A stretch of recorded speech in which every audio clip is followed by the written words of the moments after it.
it's hard for me to not take away the Jack Campbell part. It's hard for me to look at that game and be like, Jack Campbell's fine. He could have been sick too. He could have been, but if you look at the numbers, he hasn't been consistent for a while. And like early on, I wanted to give him the benefit of doubt for the COVID schedule because of how on and off the Leafs have been through December through January, where they hardly played any games. And it's like how could he get it? Season. How could he get into a rhythm? But like even since the All-Star break, have we seen really good Jack Campbell consistently? No, and I think if you're going to be concerned, it can't be because of the Detroit game. It had to be the stuff leading up to the Detroit game because he could be sick. But I'm with you, Jesse. The numbers are concerning. Agreed. Detroit game, I'm willing. I could be convinced to write it off because I feel like what wasn't the game he had before this good? I think it was. I don't remember who it was against because there's so many games. He was, for as much as he struggled this season, he was so unusually bad. Right. In the Detroit game. The goals were so uncharacteristic. And, not everyone wants to say into a microphone they were on the verge of shitting their pants all game. Jonathan Bernier, in a game where the Leafs beat the Red Wings 6-0 just a couple of years ago, he made like 40 saves or something in a game where, again, he was on the verge of shitting his pants all game because he came in relief because someone got hurt. Jimmy Howard? I don't remember who it was. But let's all remember, it's unusual he did well. We were surprised he did well. We all thought the final score was going to be 12-0. Right? Can I give you the Campbell splits? Go for it. Okay. This is The Athletic did their Monday Leaf report. They did a great job with this. So first 20 games, Campbell 12-4-1, 946. It's 3 shutouts. Just a mutant. Last 20 games, 11-4-3, great record, 893. Almost identical record. Since January 1st, there's 33 goalies with at least 10 starts since January 1st. Campbell has the third worst save percentage. I can't believe it's not worse. Who's worse? 887. The two behind him, Nedeljkovic of the Red Wings. He's terrible, by the way. And New Jersey's John Gillies.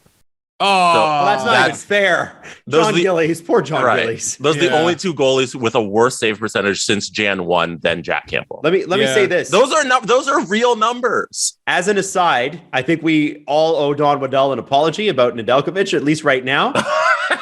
What the fuck do we know? Man, oh man. You got a third? Yeah. Good for you. Holy moly. Good thing that's a 2-year deal. We're sorry. We're sorry, Don Waddell, who usually makes good moves. I think the other thing is, you know what? Sorry, Tulski. Let's be honest. Okay. Sorry. This is the toughest skid we've seen with the Jack Campbell Toronto Maple Leafs, right? It's usually been winning. Streaks happen. Things happen. I'm not concerned that he can't get it back on track forever. They're still winning. That's the crazy thing. That's the thing. But, eventually that does catch up with you think, unless the Leafs can outscore their problems, which I would argue they probably always should have. Winning 10-7 is the definition of outscoring your problem. Yeah, absolutely. I mean, I don't have a problem. I'm going to run away from it. Yeah. The insurance marker to make it 9-7 was shorthanded. I'm not going to therapy. I'm going to party. So I think at the end of the day, I'm going to chalk this up. And Jesse, I'm with you on Jack Campbell's stats post December 5th. Like, I think if you're worried about Jack Campbell, the Detroit game can't be the thing you're worried about. He could have been sick. I think you got to write it off personally. But they do have to figure something out here. And it brings me into my next conversation, guys, because here's the problem with the Toronto Maple Leafs, right? You got a whole bunch of things in the air. There are people who believe the Toronto Maple Leafs need to get a defenseman. Yep. There are people who are against the Toronto Maple Leafs getting a defense because it's you've always got defensemen and you're still suck on defense. Why not double down on what you're good at? Get a power forward. Sure. Get Michael Bunting too. Or, and then you've got the new emergent crowd who are like, okay, so Mrazek is heart attack hockey. And Steve, I think you said it perfectly last week when you said he makes 1 or 2 incredible saves a game that he created. He's so good at fixing problems he created. That's what it is, right? But he has been stable when he's been healthy. And the problem with Mrazek is sometimes he's not. He's your ideal television protagonist. Yes, and then fixes problems he created. So you've got fun to watch. Portions of the fan base. I think the goaltending one's the smallest. Portions of the fan base who are like, hey, we need a goalie. Another portion, I think the biggest one, hey, we need a defenseman. And then the growing contingent, which is we need a power forward. And here is the one that is a real gumming up the works, to quote my grandfather. The Toronto Maple Leafs, through Elliot Friedman, basically said on Saturday night that if Jake Muzzin is healthy, they are not going to hold him back from the play until the playoffs. They're not going to Kucherov him.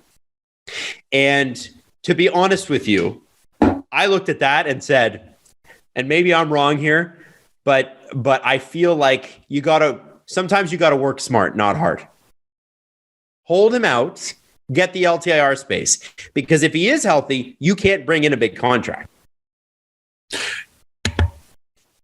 What, Steve? I hear you, Kyle. Yeah, no. We won't sportsmanship and all that shit. So is he? Yeah, so no, he's right. He's right, guys. If he's healthy, he's coming back.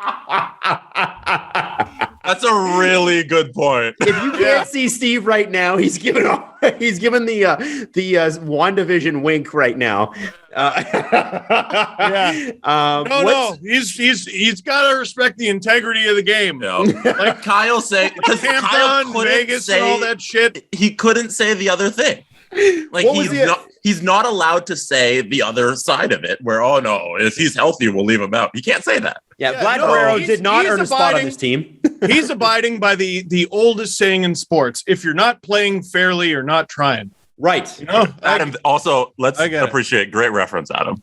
Thank you. Vladdy didn't earn a spot. No, but 10 games in, he did, Jesse. I don't know how. How did that happen?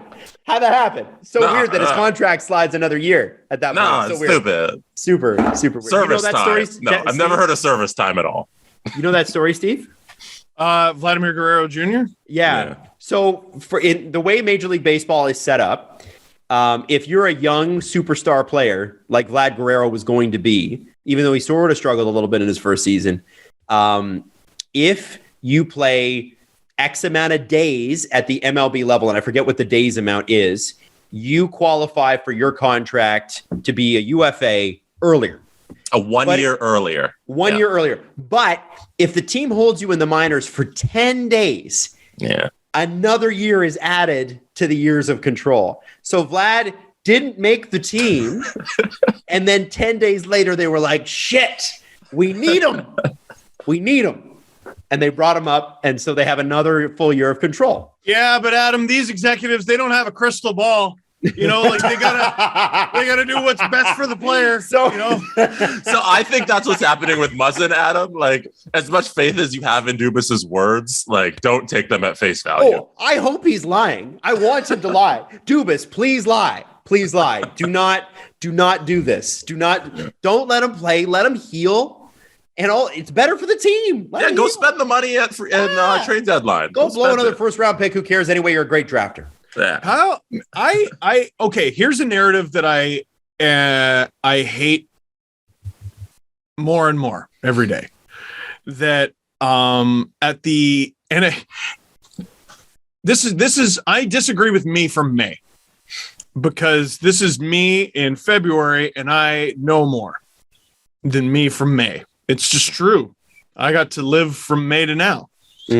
I hate the narrative that if this season ends in a first round exit, they got to blow up the core four. And even more so, I hate that if the Leafs lose in the first round, it'll cost Kyle Dubas' job. Because I don't think it will. Again, last year at the deadline, I said over and over again, well, shit, if this team doesn't get it done, I don't know what I would have done differently, because they were playing great. Need a little bit of defensive depth. There you go. Need a guy who can score some goals and play tough on the wing. There you go. You know, need a little bit of goalie insurance. There you go. And here's a leader too. He went out and he got everything, and they were up 3-1. And I'm like, he did it. He did it. I love you, Kyle. Congratulations. And they lost because why? Because why? Well, the injury. No, guys, they were still up 3-1 with all those factors convincingly, and they still lost. This year, his job is exponentially harder. They need an upgrade at all three positions while having a better record and fewer resources. What the like? No team is in this position. No, the road in front of the Leafs makes no sense whatsoever. Acton and Fullerman nailed it. They're great and utterly doomed. Like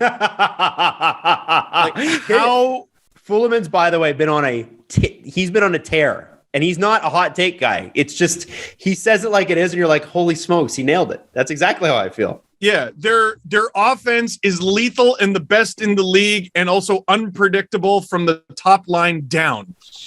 They are, or that is to say, below the top line. Their defense is just roll of the dice, and their goaltending is Dungeons and Dragons roll of the dice. How do you, like, we made fun of Ken Holland for his quotes. I think it was at last year's trade deadline where he wasn't willing to overcommit in terms of buying at the deadline because he spent so much the previous year. I kind of think that's the right move here. You built this team. You did the best you could. And look at them. He hit some homers too. Like, he hit some really homers. Good deals. And look where they are. They're what, top 5, top 6? Yeah. Look where they are. The Bunting deal alone is crazy. How do you lose Zach Hyman and find a better replacement? Who's younger and cheaper for 2 years. Yeah. And like, just so I love Bunting so much more offensively than what Hyman brought. I think like the defense that Hyman provided was a little better than Bunting, like his PK especially. But like offensively, you can't complain about that top line. I've been saying this. Sorry, go ahead. No, go ahead.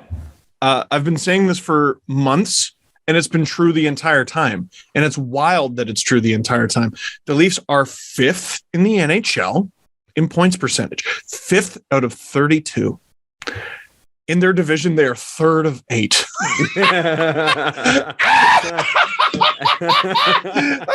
The playoffs start today. They play Tampa. Like, what do you do? No team in the league has a situation more volatile, harder to predict than the Toronto Maple Leafs. Who? Humst. Nobody, not a single team. What the like? I am trying more and more as I get older to be like, what would I do? And last year I looked at Dubas and I was like, well, shit. Mm-hmm. I got no notes. Good for you. Mm-hmm. You know? And I tried to remember that when I was really mad at the team and wanted to curse them out after they lost. I tried to remember all the things I said about, well, damn, I wouldn't change a thing. And this year, it's the number one thing I get asked. What do you think I was asked at Christmas too? They know I work at Sportsnet. They know I got my YouTube channel. What would you do? What? I don't know. Yeah. Leave a wrong comment down below what you would do.